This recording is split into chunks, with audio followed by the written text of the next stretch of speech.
called it medicine, but what they were really eating was human flesh. The Black News family. And when I first discovered this, I was honestly speechless.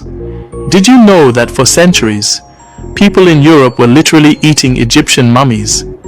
Yeah, you heard that right. Crushed human bodies, served as medicine and even as food. It sounds like a nightmare, but this was real history.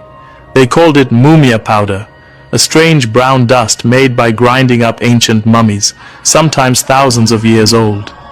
It was sold in pharmacies, prescribed for pain, and even sprinkled on meals by the rich. And when the real mummies ran out, merchants didn't stop. They started digging up fresh corpses, often from executed prisoners, and sold them as authentic Egyptian mummy. Can you imagine that? Personally, I still can't believe how far greed can go. But here's what's even darker.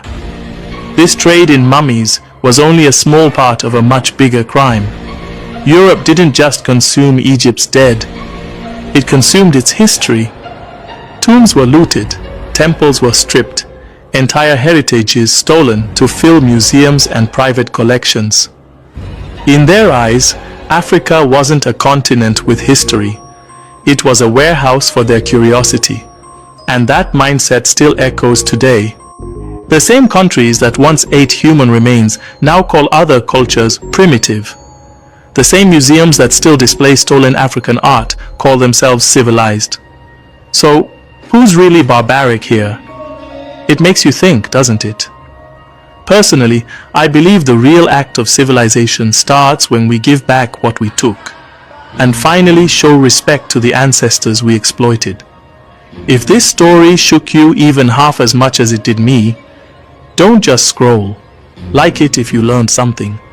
Comment what you think should happen to all those stolen artifacts. And share this video, because the world deserves to know the truth they never taught us in school.